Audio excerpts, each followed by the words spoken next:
العالمين والصلاة والسلام على رسوله الكريم وعلى آله وأصحابه أجمعين. أما بعد. Last week we left off discussing the first hijrah. As we've mentioned before, the hijrah, the migration that was permitted, were three migrations. There was the first, which was a very small band of no more than 30, less than 30 companions that migrated to Habasha, Ethiopia first, at that time referred to as Abyssinia. Then there was a second migration as well, which this migration had more participants, roughly 83 or so. Historians differ slightly, but about 83 or so companions that migrated there again. And this is known as the second migration. Then we have the third and final migration, which was not just a migration for those who were in Mecca. This was a generalized migration for anyone who accepts Islam, that they migrate from their land to the Prophet ﷺ in Medina. So, migration was first permitted, and then it was commanded if a person had the ability from Mecca to Abyssinia. And then a third migration, which was general. Anyone who became Muslim, anyone who accepted Islam, wherever they may be in the world, were encouraged and commanded, if possible, to migrate to the Prophet ﷺ in Medina. And so this migration took place for a very specific reason. That reason was to escape persecution. And persecution is not just bodily harm. It was not just because their wealth was being infringed upon and their bodily harm and so forth. It was also because their rights, and we're speaking about their religious rights or their civil rights because of their religion. These rights were being infringed upon, and they were being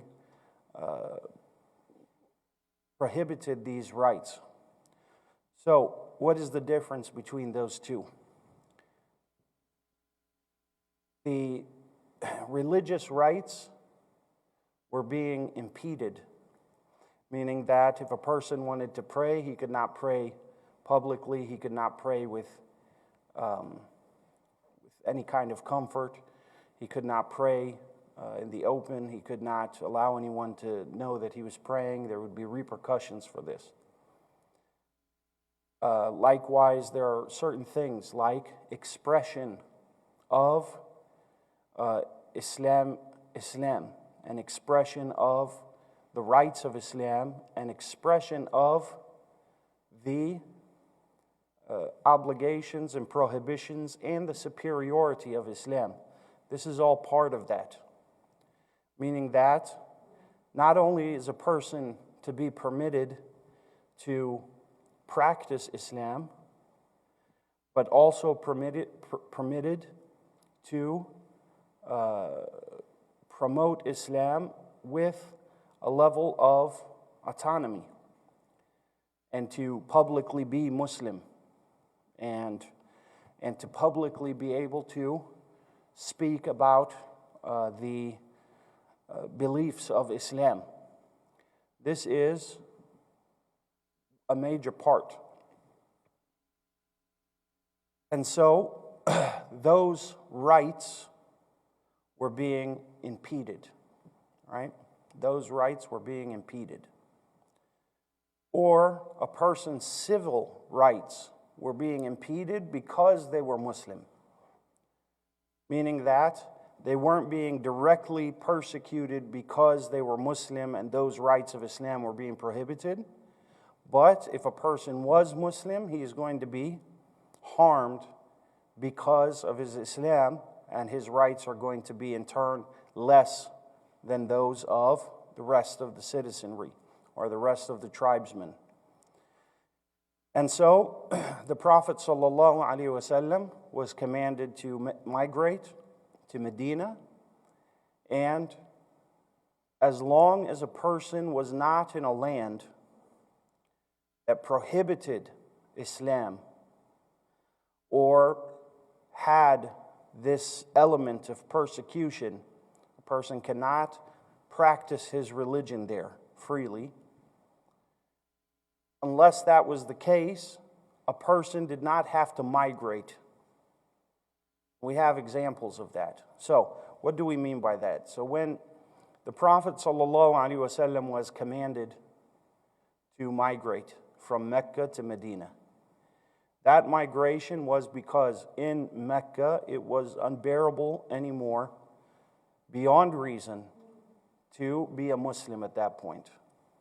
It was too cumbersome to practice your religion with any kind of stability.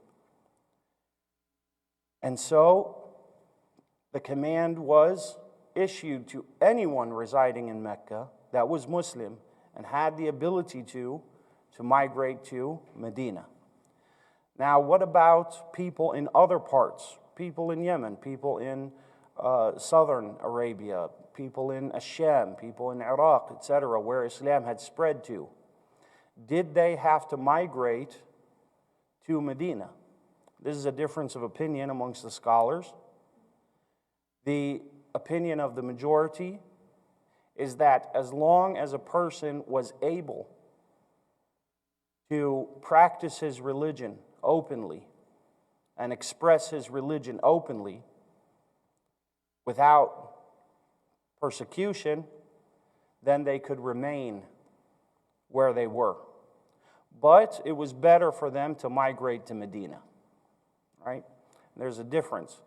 So we have a group of people who are not considered companions, but they're considered tabi'een because that's the only other option. But they were actually contemporaries of the Prophet ﷺ.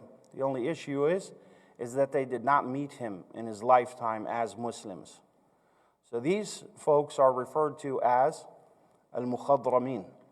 Al-Mukhadramun had different reasons for not meeting the Prophet ﷺ. Some of them were unable to. Some of them accepted Islam and did not migrate. Some of them met the Prophet ﷺ as non-Muslims and then later accepted Islam, right? So these Mukhadramun, a lot of this happened because, and they are many, because they did not migrate to the Prophet ﷺ because it was not obligatory upon them to do so. It was not obligatory upon them to migrate to the Prophet ﷺ. And this was one of the ways that Islam was spread as well. Islam was spread in this way, that a person accepts Islam, then they return to their tribe, they return to their village, they return to wherever they're from, and they stay there and practice Islam, and their tribesfolk would become Muslim, etc. So many people, especially in the 9th year after Hijrah, many people began to travel to the Prophet ﷺ. Remember, a lot of people could not reach the Prophet ﷺ before that. Even though they had heard of Islam and accepted Islam, they couldn't reach him because Quraysh was actively stopping people from arriving at the Prophet ﷺ's city. And so they were abusing people, and they were stopping, actively restraining people and repercussing people for trying to reach Medina. Now, the Fatih Mecca happened in the 7th year or 8th year, difference of opinion amongst the scholars, in Ramadan. After that, everyone was able to reach him with relative ease. And so we have this Sanat al-Wufud, this year. It's referred to by historians as the year of the visits, and that is that people would come to visit the Prophet ﷺ, spend a week or two or a couple of months as long as they could, and then return to wherever they were, and they would reside there. And so it was not obligatory upon them to migrate to Medina, but they were encouraged to migrate to Medina. And so these are the different stages that Hijrah went through. These are the different stages that Hijrah went to. It was allowed, then it was encouraged, and then it was obligatory, given those conditions that we've just mentioned. We left off last week discussing that first Hijrah. We said that that first Hijrah was about 16 people. It had about 12 men and 4 women, one of which was the Prophet ﷺ's daughter, and that was Ruqayya radiyallahu anha. They migrated to Abyssinia, and due to a break in communication, they returned unwittingly to Mecca. Then a second hijrah, a second migration took place. And we mentioned that Ibn Mas'ud radiyallahu anhu, who's a huge name in the companions of the Prophet sallallahu alaihi wasallam. Ibn Mas'ud, he's one of the 7 most prolific narrators of hadith. Ibn Mas'ud is one of the participants in the Battle of Badr and Uhud and all of the battles. And he was Muslim in Mecca and Medina. And he's one of the foremost scholars of all of the companions, radiyallahu anhum. So Ibn Mas'ud was in Mecca. He made that first journey to Habasha. He returned and he entered Mecca and remained there until the major hijrah, the hijrah to Medina. And so he did not go in the second hijrah to Abyssinia. He remained there with the Prophet ﷺ, and he made hijrah to Medina, and there he was in the Battle of Badr and all major battles after that until the death of the Prophet ﷺ.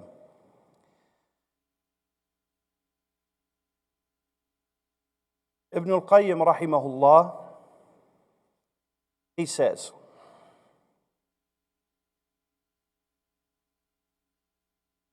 ثم اشتد البلاء من قريش على من قدم من الحبشة وغيرهم وسطت بهم عشائرهم فأذن لهم رسول الله صلى الله عليه وسلم في الخروج إلى أرض الحبشة مرة ثانية فكان خروجهم الثاني أشق عليهم ولقوا من قريش أذى شديدا وصعب عليهم ما بلغهم من النجاشي من حسن جواره لهم. Ibn Al-Qayyim rahimahullah, he said, after this second hijrah, or after this first hijrah, when people returned to Quraysh, the persecution was really hyped up, and it became just absolutely unbearable.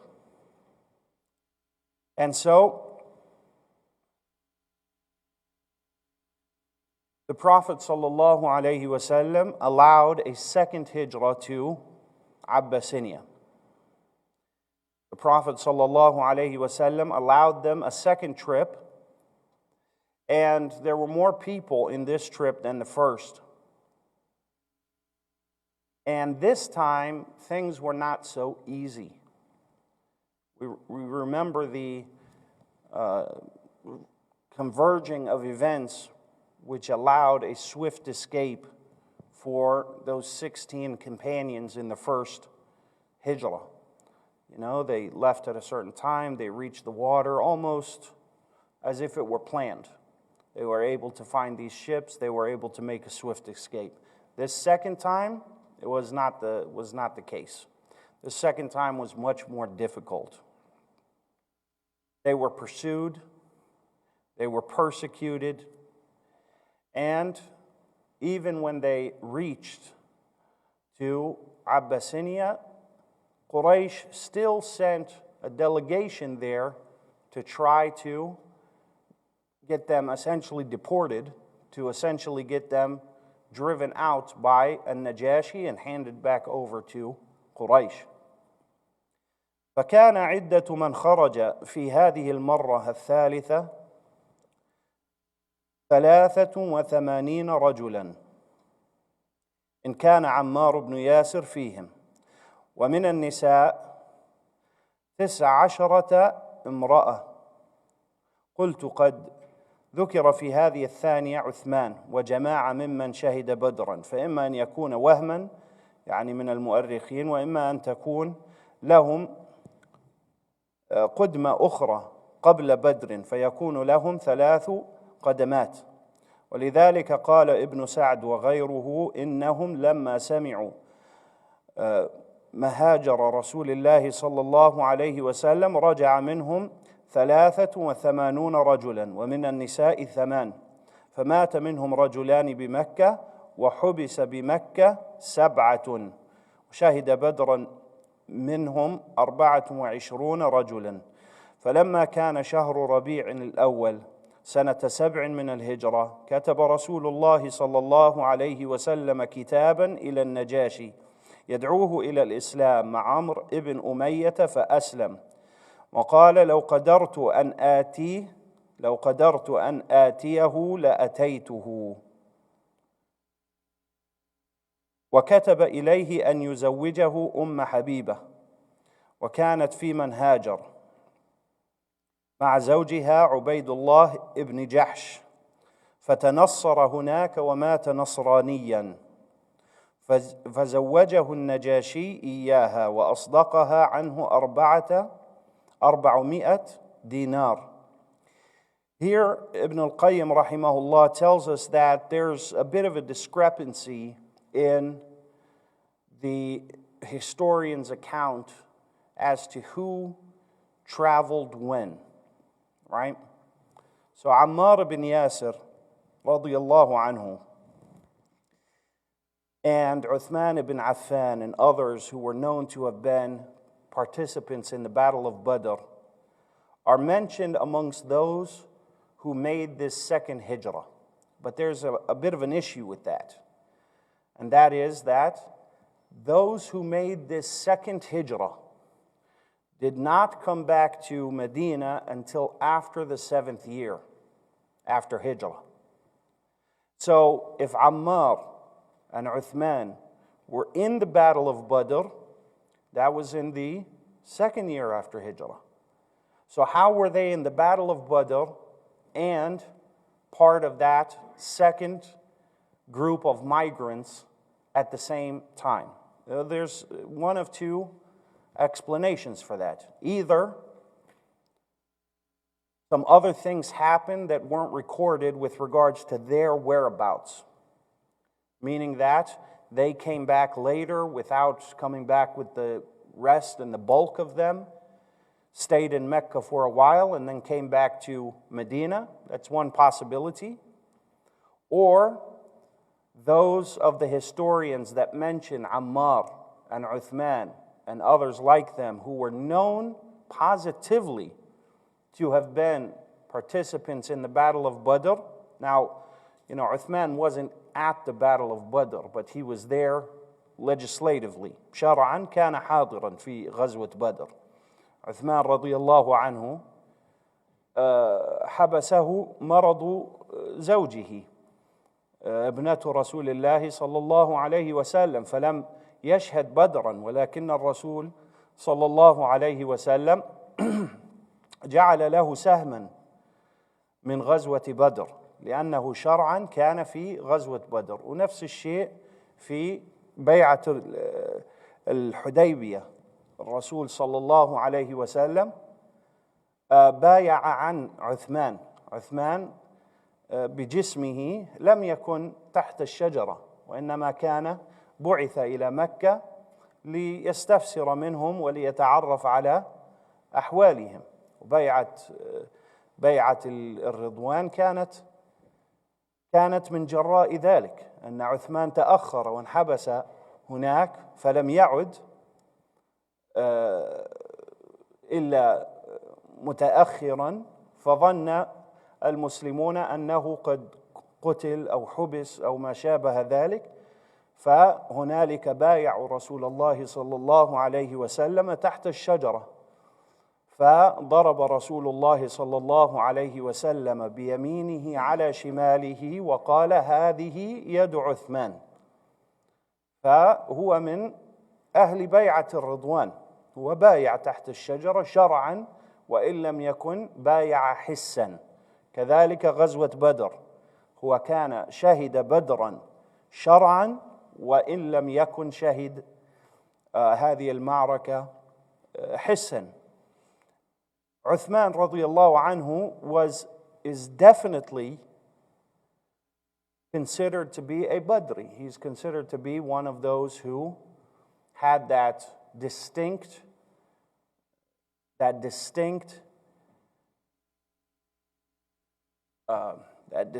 merit of being amongst the participants of Badr.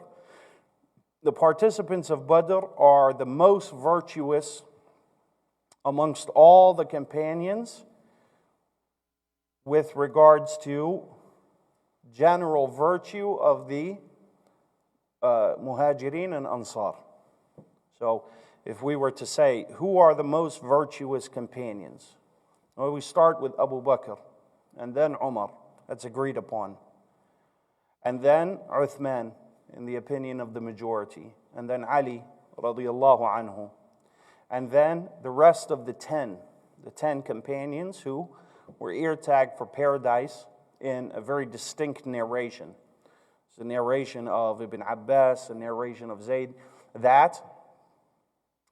ibn Zayd, that 10 people are going to paradise. This is how the narration goes. Asharatun fil Jannah. 10 people are going to paradise. And then he went on to name them. Abu Bakr fil Jannah, wa Umar fil Jannah, wa Uthman fil Jannah. And he named 10. Those 10 in that narration, those are considered al-ashara, al-mubashsharuna bil Jannah. They are the most virtuous after the 4 khulafa. Right? And then after that, we would say, who is the most virtuous after that? Those who are most virtuous after that are the people of Badr. Those who were in the battle of Badr, from the Muhajirin and the Ansar. Those are most virtuous. Those 300 and some, 12, 13, 14, is a difference of opinion. Those individuals have a specific place amongst the companions, radiallahu anhum, because the Prophet sallallahu alayhi wa sallam said, ما معناه أن الله تعالى اطلع على أهل بدر فقال اعملوا ما شئتم فقد غفرت لكم. That the Prophet sallallahu alayhi wa sallam said regarding the people who were in the battle of Badr, do as you wish, for I have forgiven you. So these people that were in Badr are generally all considered to be mubashirin bil Jannah, right? After that merit of Badr, and the battle of Badr is different than any other battle because it was most pure with regards to those who were on the Muslim side of that battle.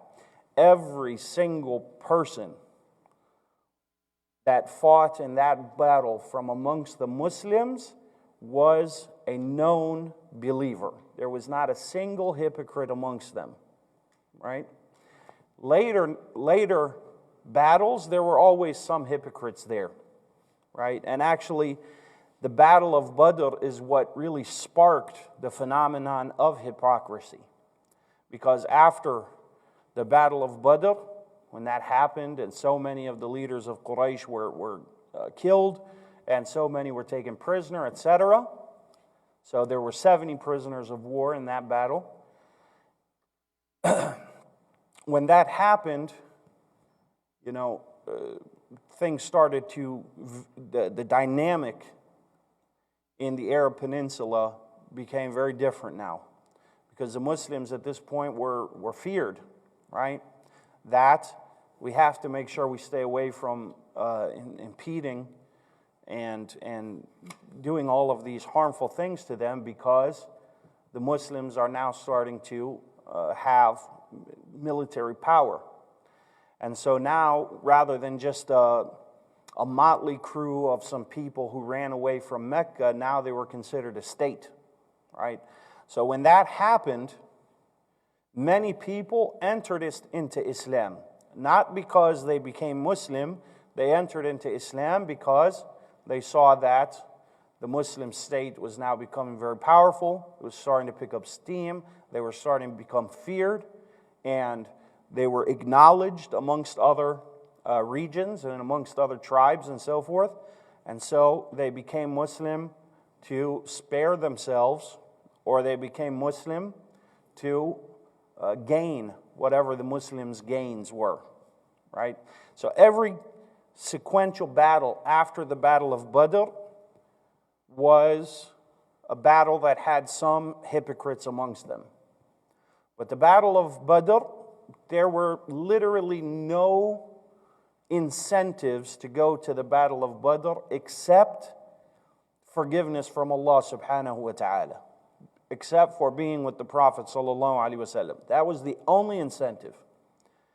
They were not promised any spoils of war. The Battle of Badr, Al-Ghanaim, were not permitted yet.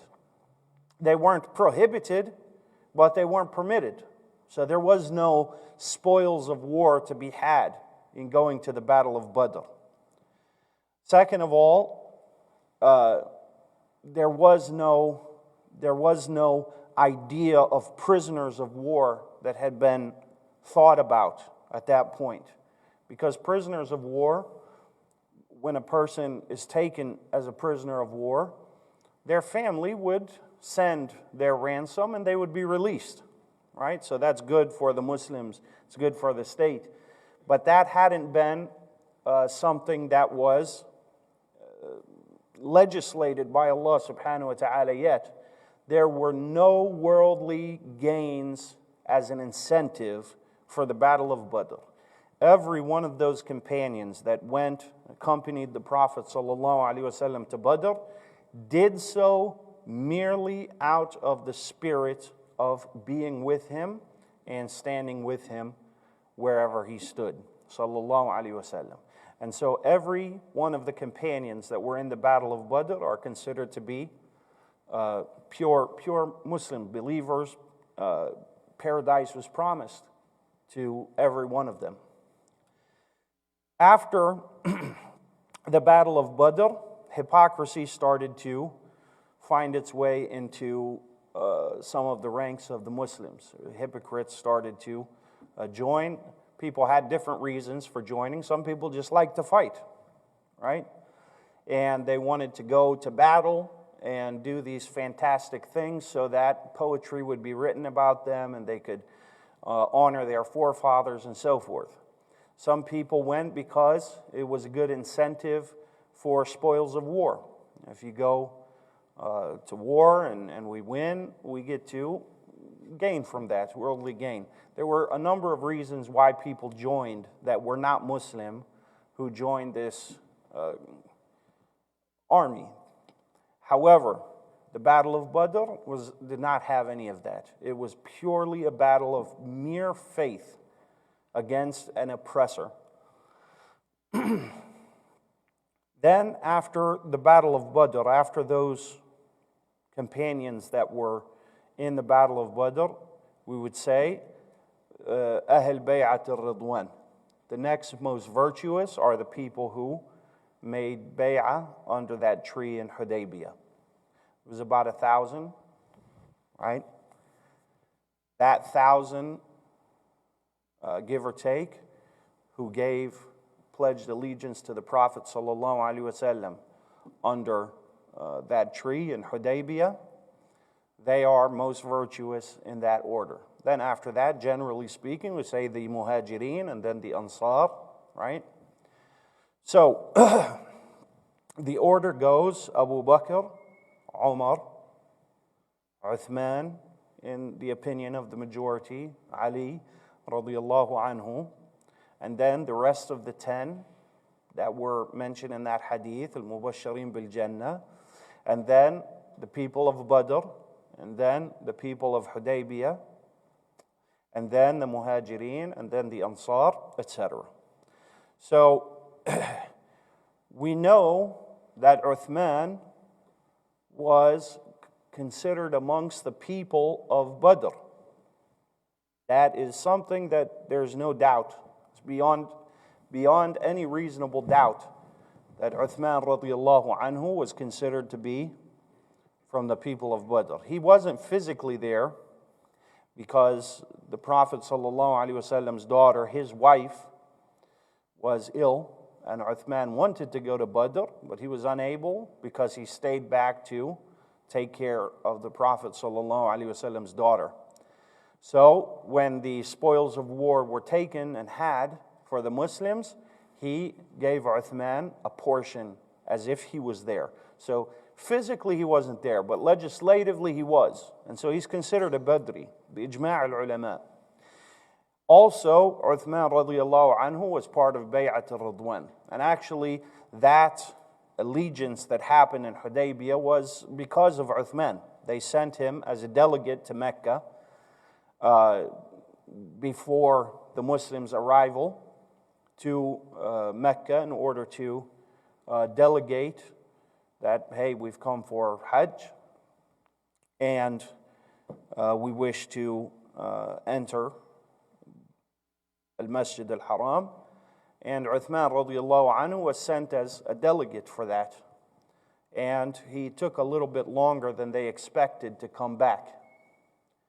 And so they feared that he was either killed or he was taken as a prisoner. And that is absolutely against the laws and rules of war. A messenger, a delegate is never to be dealt with violence, right? And so immediately, if you send a delegation or you send a messenger, and that messenger is harmed, killed, or held prisoner, that is an act of war, right? That is an act of war.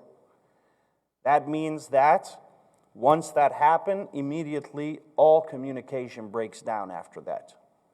And this happened even with the messengers of Musaylama.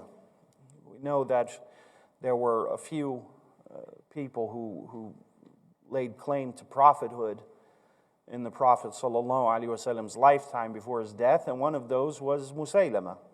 You know, he's referred to, notorious as Musaylama al-Kadhab. He actually came, visited the Prophet ﷺ, met him in the year of Al-Wufud, in the 9th year, and then as he left, he decided, hey, you know, this prophet business is actually pretty good. I think I might be a prophet myself. So after meeting the Prophet ﷺ, he went back to where he was from, Yamama, and he claimed that he was a prophet now, right? And so he sent some messengers to the Prophet ﷺ to try to be recognized as a prophet as well.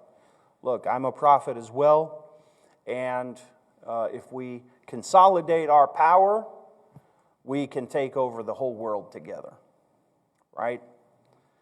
And in Sahih al-Bukhari, the Prophet ﷺ said to his messengers, لولا أن الرسل لا تقتل if messengers, had it not been for the fact that messengers are not to be harmed, I would have harmed you. You would have been brought to justice from now, right?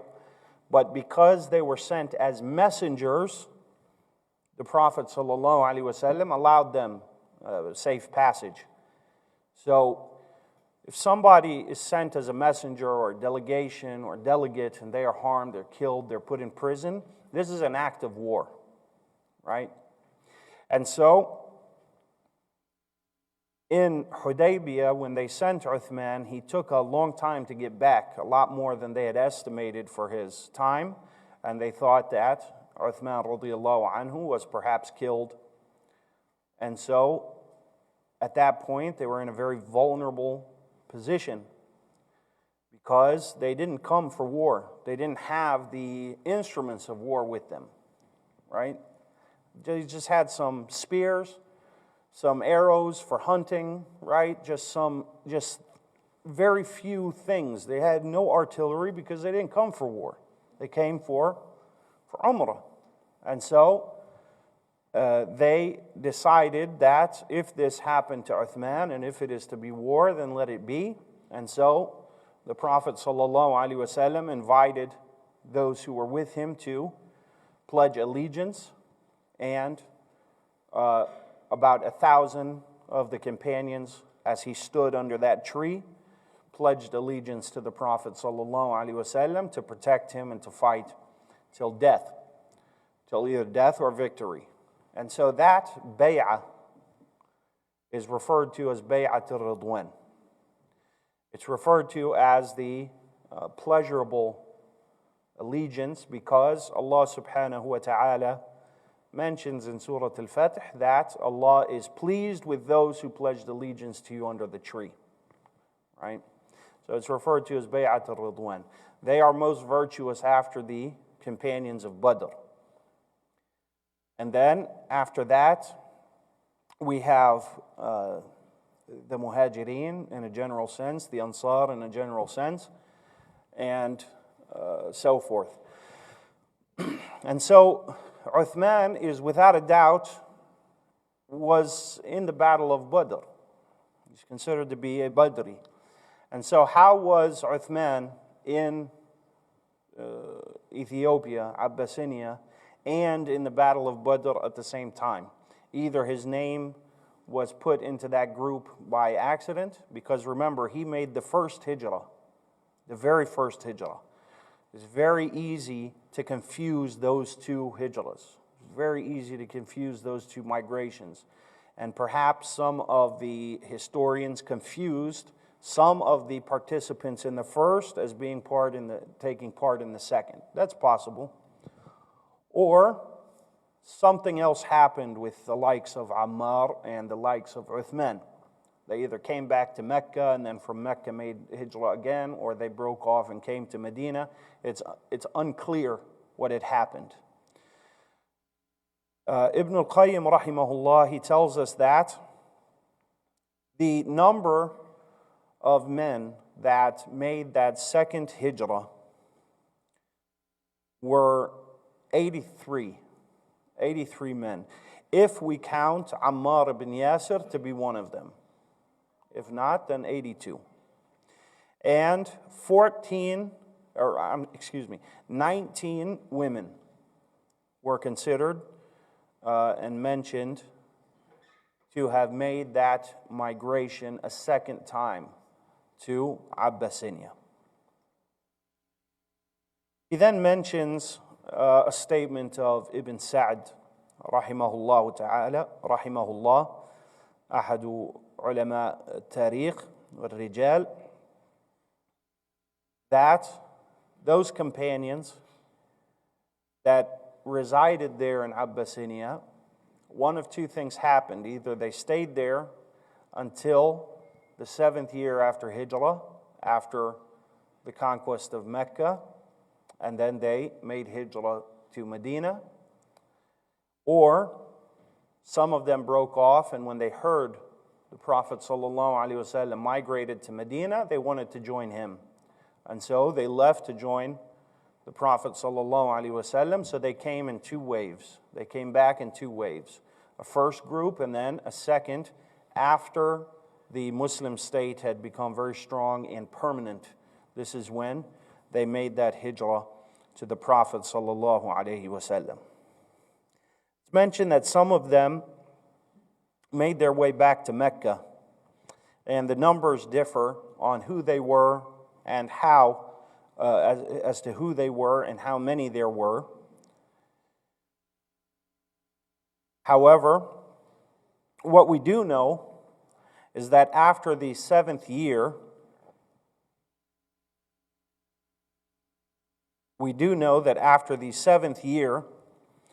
when they returned back to the Prophet ﷺ in Medina, that he sent a message or a letter to An-Najashi. An-Najashi is not his name, right? An-Najashi is just like the word Fir'aun.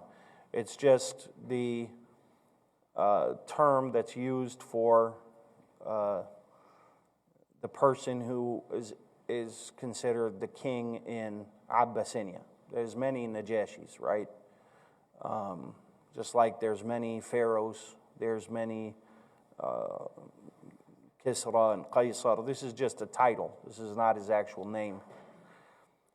As for what his name was exactly, it's a difference of opinion amongst the scholars. But what we do know is that the Prophet ﷺ sent a message to him, asking him to marry to him Habiba radiyallahu anha, and inviting him to Islam.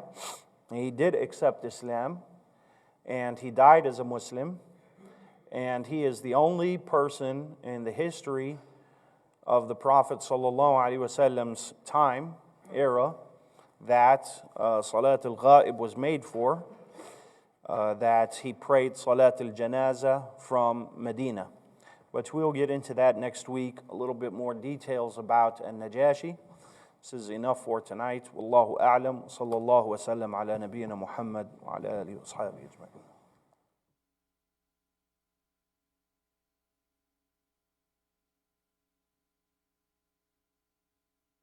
ajma'in.